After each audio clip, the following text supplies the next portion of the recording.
Hey everyone, thank you for joining us online today. Before we get into today's service, I wanted to let you know about a couple of things. First, if this is your first time with us, I would love to direct you to our website. It's gatechurch.net, and here you'll be able to find our address, our service times, any list of upcoming events, and even a way to plan your in-person visit because we would love to meet you. Our website is also a great way to give online very securely. Now, let's get to the service.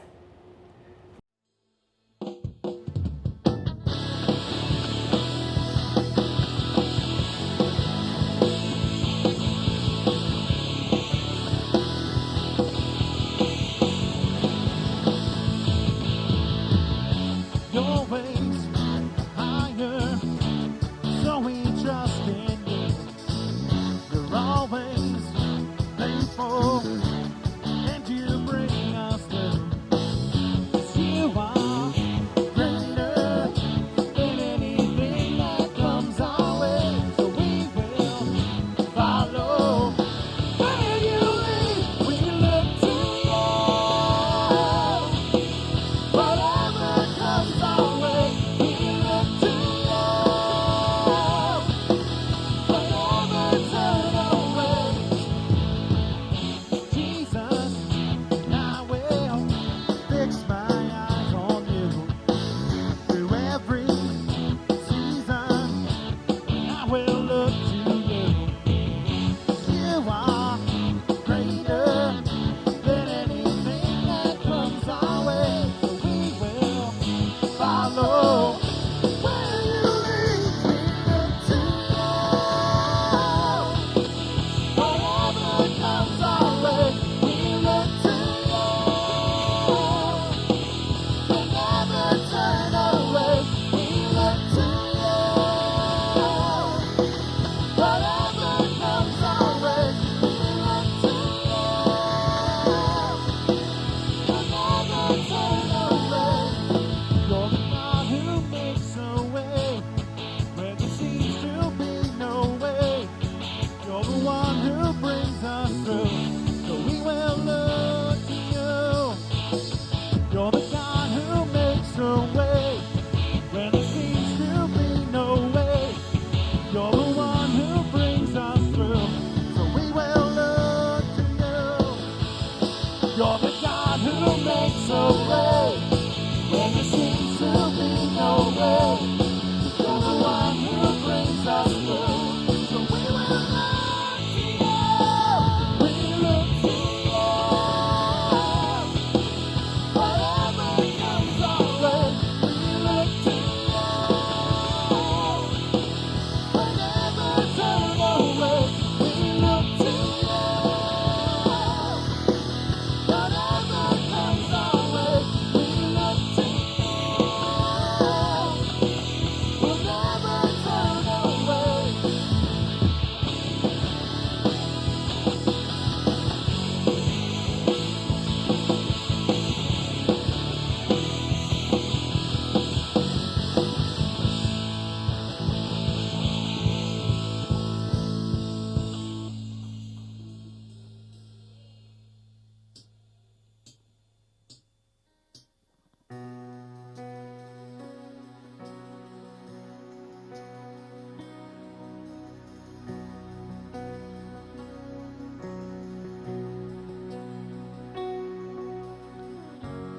I'm holding on to faith,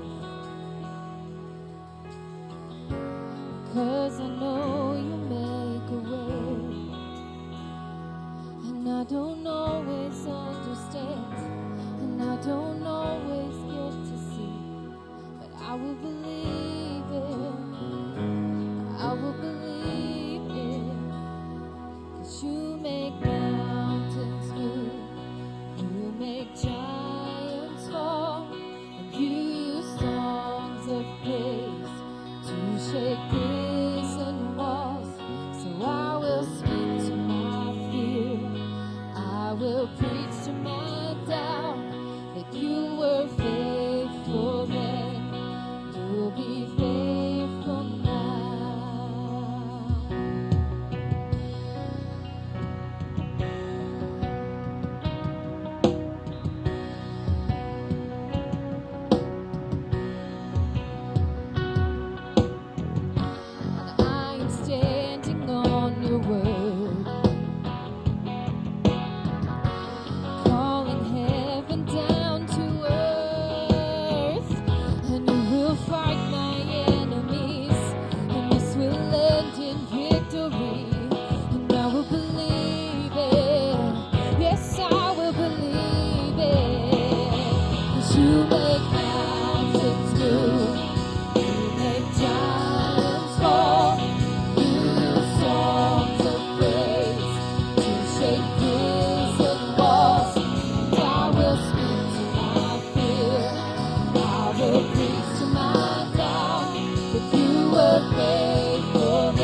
shake prison walls. So I will speak to my fear.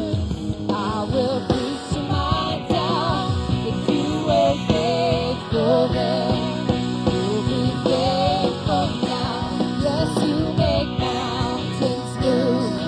You make giants fall. You use songs of praise to shake prison walls. So I will speak to my fear. Oh, I will preach to my doubt. If you were faithful then, you'll be faithful now. Oh, you were faithful then, you'll be faithful now. Yes, you make mountains move. You make giants fall. You use songs of praise to shake prison walls. So I will speak to my fear. I will preach to my doubt. But you were faithful then. You'll be faithful now. Oh, you were faithful then. You'll be faithful now. Praise the Lord. Amen.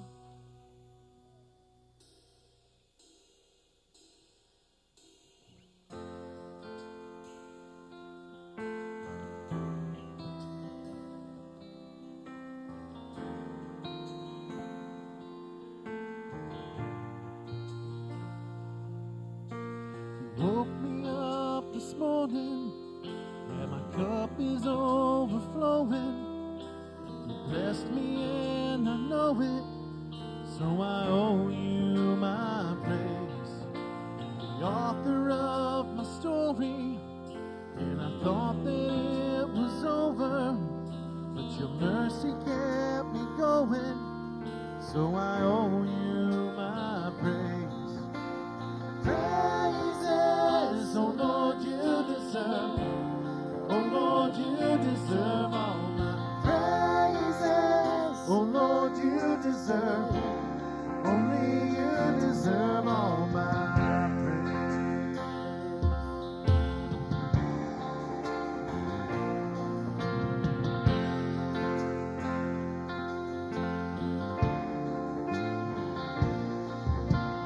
No, I'm far from finished, but your grace is still sufficient. That's what makes a difference. So I owe you my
Lord, you deserve all my praises. Oh Lord, you deserve.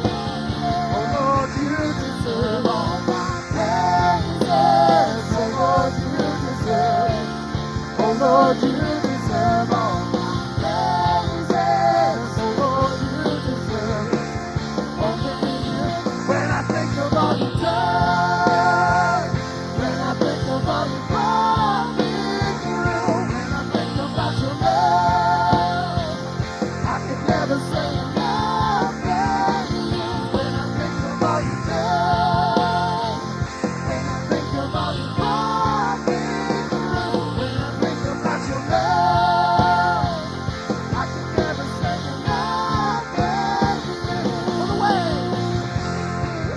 All the ways that you have made, all the price that you have paid, all your mercies every day. That's why I owe you praise. All the ways that you have made, all the price that you have paid, all your mercies every day. And that's why I owe you praise.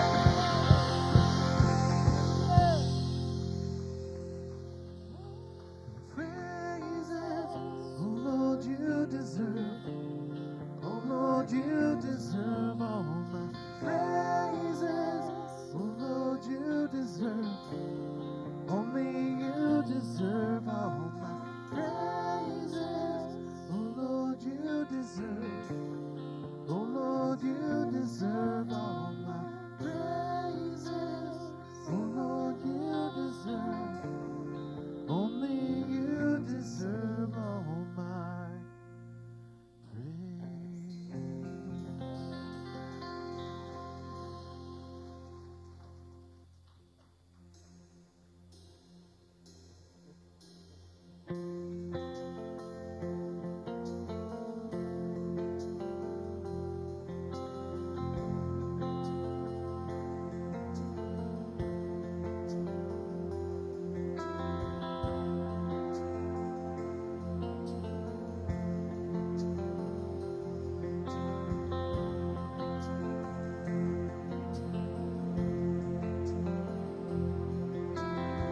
These are the days that we pray for.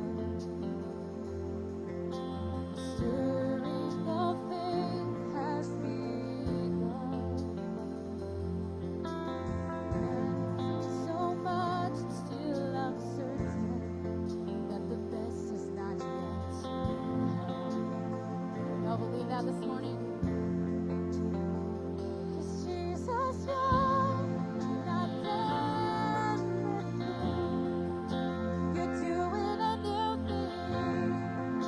You're doing a new thing. And I see a wave of revival. Seated by justice and praise. The young and the old run to Jesus. All the sins that held us back are laid to waste. 'Cause Jesus, you're not done with me.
never gonna give up. You never give up.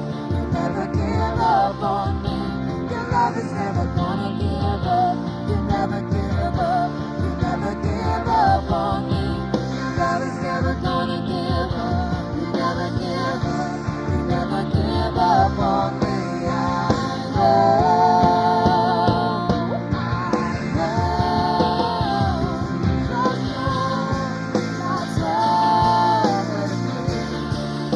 You're doing a new thing. You're doing a new thing. You're all I see. I still believe. You're doing a new thing. You're doing a new thing. Your love is never gonna give up. You never give up. You never give up on me. Your love is never gonna give up. You never give up. You never give up on me. Your love is never gonna give up. You never give up. You never give up on me.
You're doing a new thing.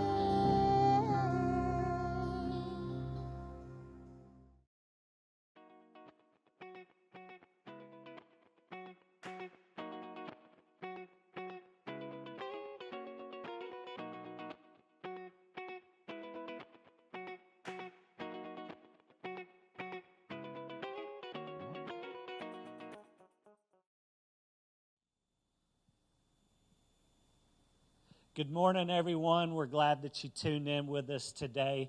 Today I'm going to be talking about the sound of seasons. The sound of seasons. I read the other day that in Alaska, they will experience 60 days with no sunshine this winter season. Could you imagine even experiencing that physically? No sun for 60 days in a cold environment like we're in. Even more so spiritually, going through the seasons that you and I go through and not having the sun shine in that season. So unless you live in Alaska, the sun is in your season. My point number one today is we all are in a season. We are all in a season.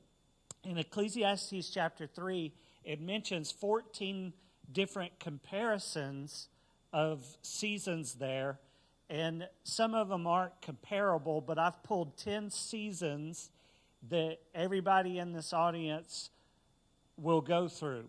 And the first one is the season of life. This is found in verse 2 of Ecclesiastes 3, the season of life, that we will all be born and we will all die. And this is talking more so about the space in between that. This is God's providence over our life. So there is a season of life that we are all in. Number 2 is the season of circumstance. And this is when things are planted in our life or things are uprooted in our life. And that's what circumstances can many times do. The third is the season of justice. So there's a time to heal and there's a time to kill. It's not saying allowing that we go around killing people, but this is talking about when Jesus comes back and deals with everything in justice and judgment.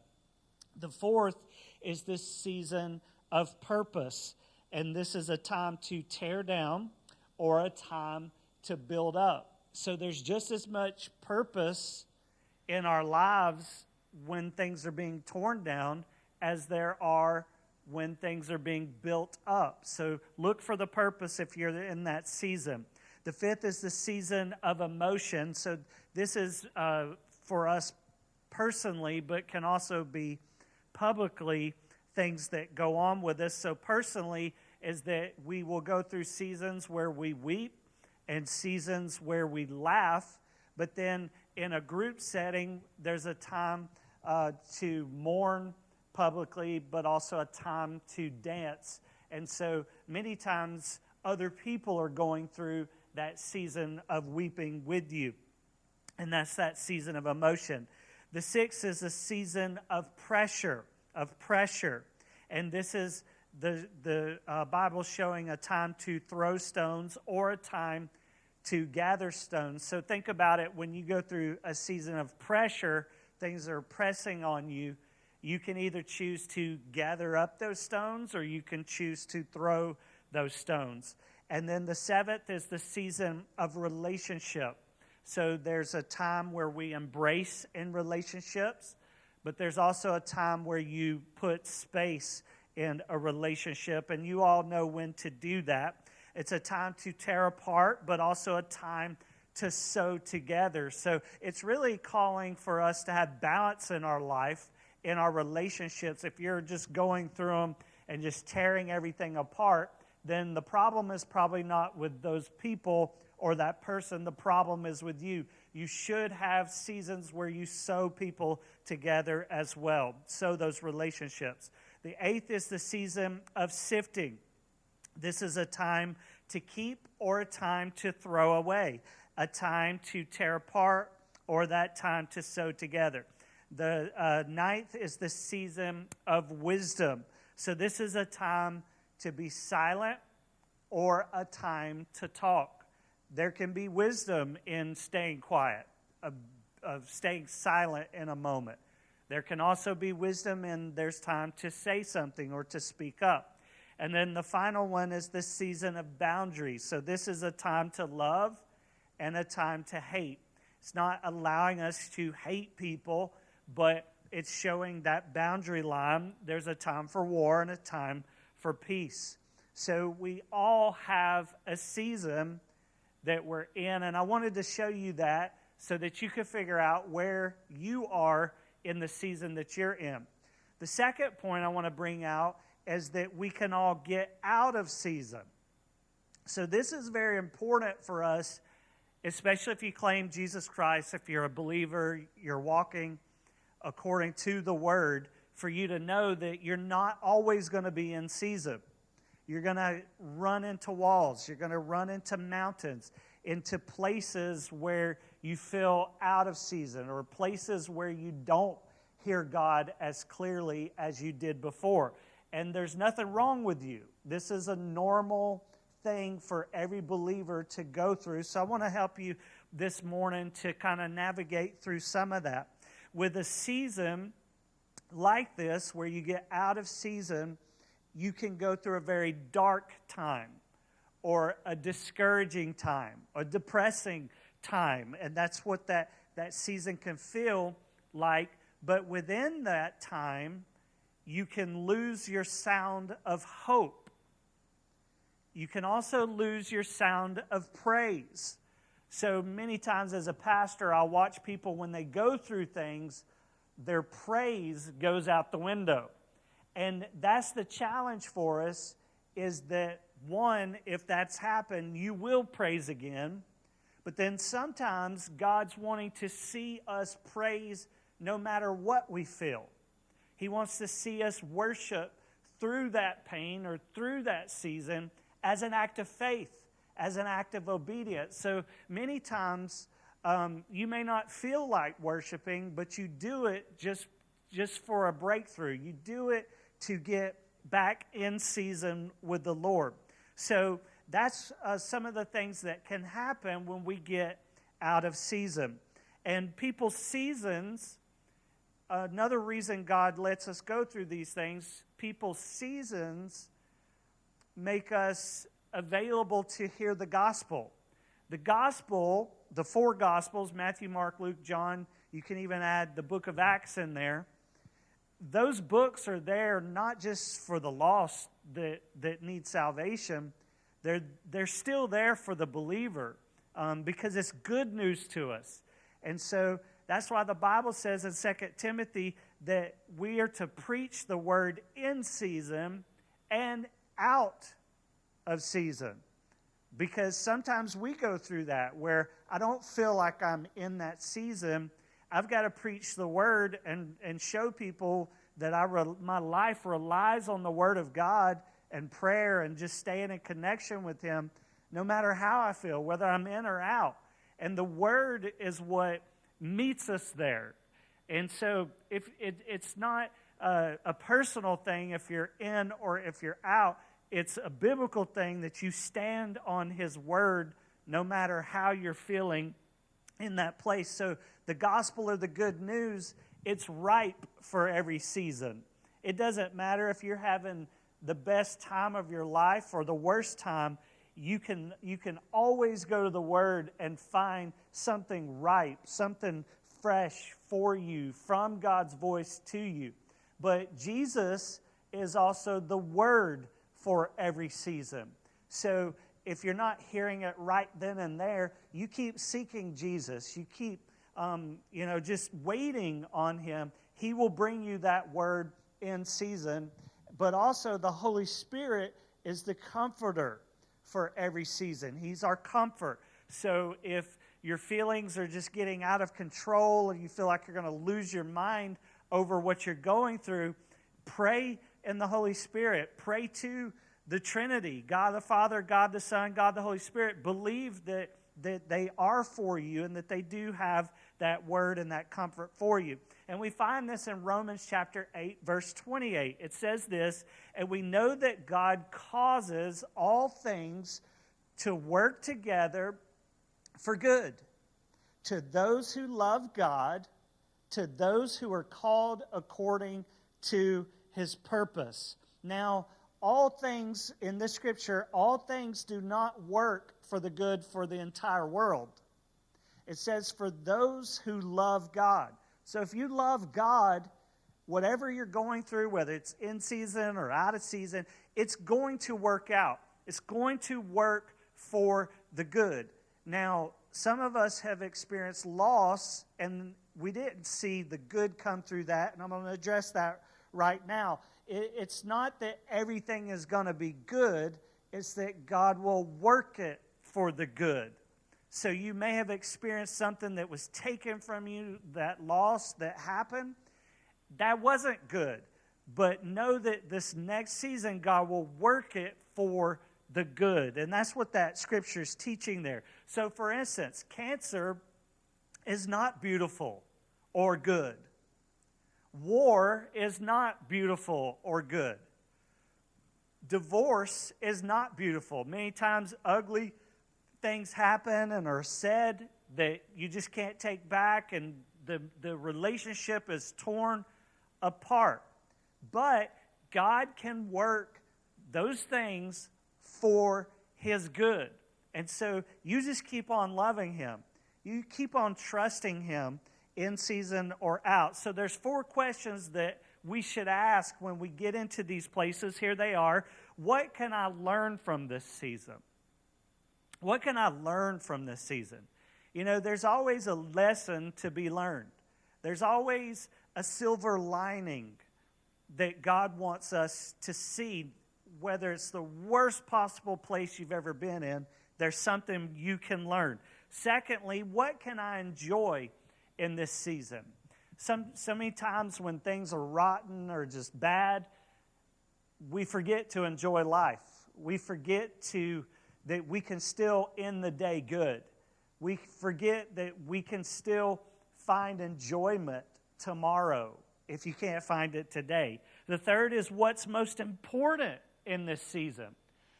Because when you're in that out-of-season place, you can lose priorities.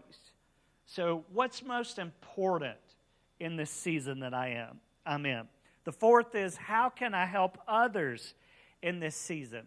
Because when you step outside of how you feel and say, look, I'm going through this so that I can, one, help me and my family, but also I can help somebody else, I can encourage somebody else, then that makes the devil mad. But God is seeing you praise anyway. He's seeing you continue to believe Him no matter how you feel or what's going on around you. So the context of out of season is that we can still participate like there is a season, like we're in season. So just because you may be out right now or stuck on a shelf, just spiritually speaking, it doesn't mean that you can't still have faith, that you can't still have breakthrough, that God's not literally right around the corner for you. Pretend that you're in season, and that's the challenge from that verse to us. The problem, though, is too many Christians just are out of season. They're completely out. They're checked out on God. But when we realize when we're out of season and in God we can get back into season, He can move us there automatically. And so it is a faith thing. So aren't you glad that God doesn't use those excuses with us, that He can't help us because He's out of season? You could go to Him and ask for help. I can't help you. I know I'm God, but I can't help you right now because I'm out of season. So that doesn't make sense to us. So it doesn't make sense to Him either when we say we're not available. He's looking for that trust. He's looking for that faith and just that step up of walking in that love that we have for Him. Eternity doesn't have the same seasons that we have. The Bible says that the tree will never wither in heaven. So eternity is a season that doesn't change. It's eternal. And so because God doesn't necessarily have a season the way that we do, that means He can take us out of these temporal seasons and put us into His season, the eternal. And that's exciting to me. Another scripture to see is in Matthew 21, verses 18 through 19. It says, now in the morning, this is Jesus, now in the morning, Jesus was returning to the city, and He became hungry.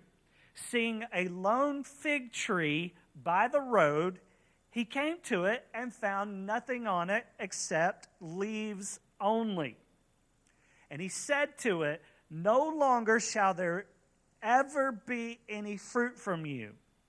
And at once the fig tree withered. Now this is an amazing parable because it was actually in season for this tree to not have fruit on it. But Jesus walked up to it and expected it to have fruit on it. And many times we're run out, we don't have fruit, we're out of season, but He still walks up and expects us to have something going, some kind of fruit showing, no matter what's going on in our life. So this is a challenge for us to be careful that we don't disobey God because we're out of season. Also, be careful that we don't disobey God because we're in an ecclesiastical period or time. You don't really know what to do. But to also not pretend like you're in one season when you're really in another. To own up to the season that you're in. So this tree, it was out of season, but Jesus expected it to be in season. So sometimes Jesus comes into our life and it's like an interruption, but really it's an invitation that he can move you. He can transition you to being in season, to being in that will of God, the right will of God that he has for you.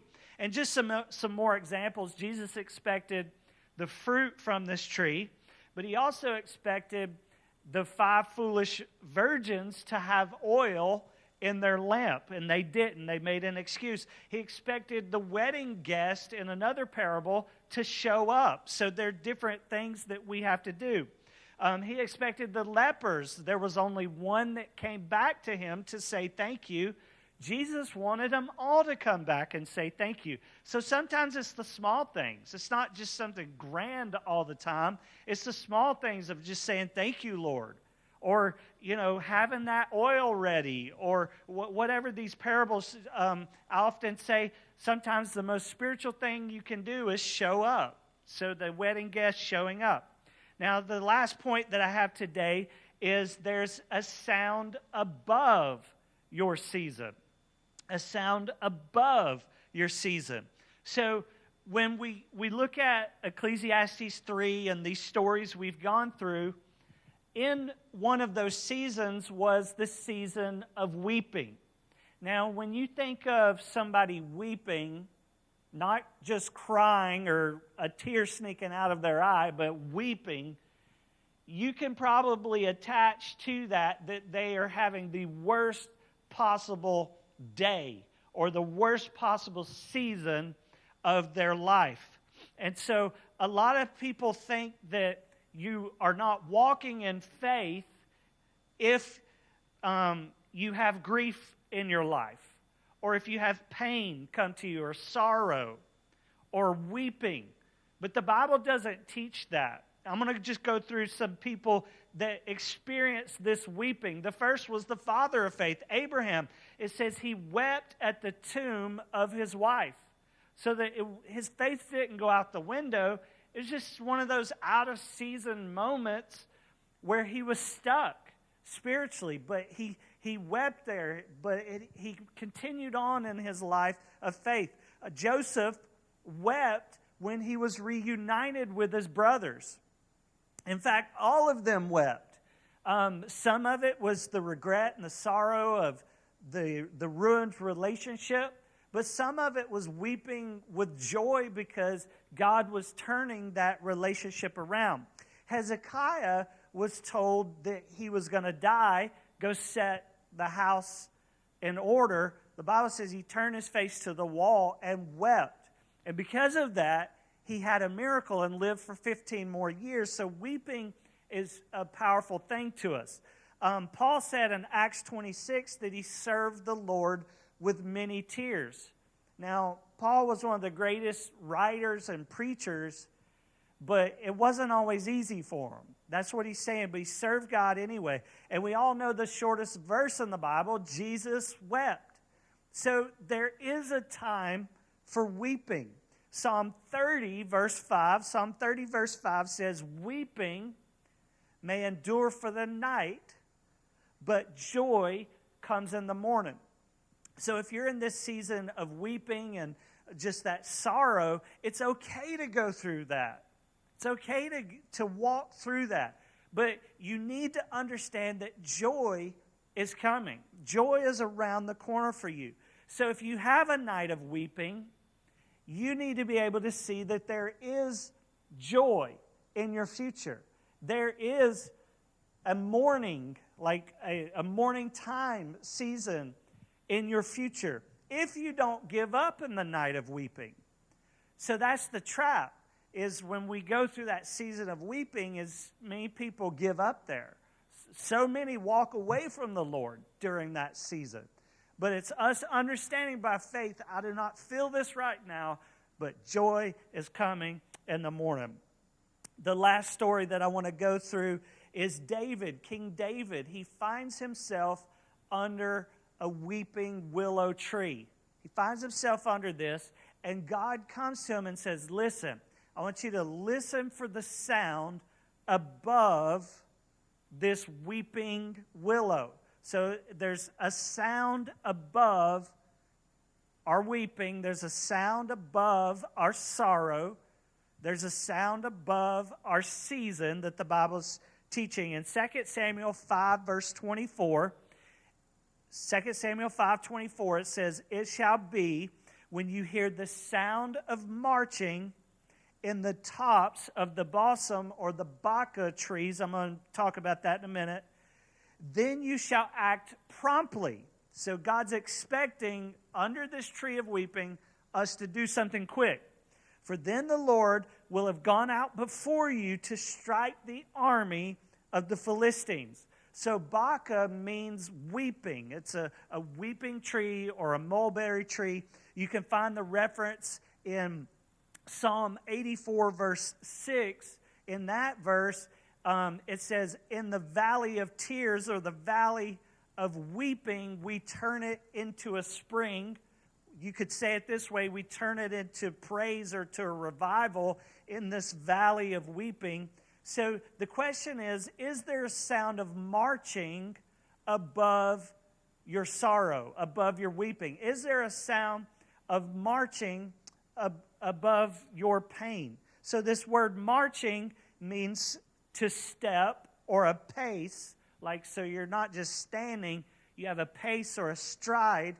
But in the Hebrew, this sound that David was supposed to hear was like an ankle chain that made noises. Every time a step was made, a noise was made. He said, when you hear that specific sound, this sound above this weeping tree, then you're to move. So there's a sound above the sound of my weeping. There's something godly above what I'm going through. There's something spiritual above what I'm encountering physically. This is exciting to me. So you have to come out of these tears of unbelief and move into this place of joy that God has for us. Another verse here in Luke 1, verse 44, it says, this was when Elizabeth sees Mary, and they both were pregnant with child. Jesus and Jesus' cousin, John the Baptist, says, For behold, when the sound of your greeting reached my ears, the baby leaped in my womb for joy. Now, those are specific words. When a certain sound was heard, then joy happened. Then joy was heard. Joy was felt. So, in closing, it doesn't matter what you are in. God has a season for you. God is with you. There is joy coming, and you can believe God. You can stand back up, dust yourself off, and know that God's going to do something new in your life. I want to close with this scripture, Isaiah 43, verse 19. It says, Behold, I will do something new. Now it will spring forth. Will you not be aware of it? I will even make a roadway in the wilderness. These are impossible things. And rivers in the desert. So no matter what your season or what your situation looks like, God has miracles flowing. He has newness flowing out of that. So as we close today, I want to pray for you. If you're in season, I want to just pray in a minute that you will just continue to grow in your relationship with God. You will continue to stay focused in the vision and the plan that He has for you. If you're in a place of being out of season, I want to just pray this prayer for you. So God, we just extend our faith. We extend our vision to you, to all of these prayers, to all of the needs that are in everyone's life. God, and we thank you that you've given us these tools, the sound of praise in our mouth and the feeling of joy in our heart, the experience of joy. You've given us these to help us find the season that you want us to be in. You've given us the direction even through these things, through our praise, through the joy that was set before us. We can endure this cross just like your son Jesus did. So I pray that you would encourage, that you would speak to, that you would minister to anyone that feels deserted, that feels like you're not listening. that today, by your word, they know that you have been listening, that you will work this for the good because they love you, because they trust you, because they believe in your word. And so, Lord, we just release that now in each life and each family. We pray for miracles and that you would just begin to turn these things around and that they would hear this sound in their season. We hope you have a good day. God bless you.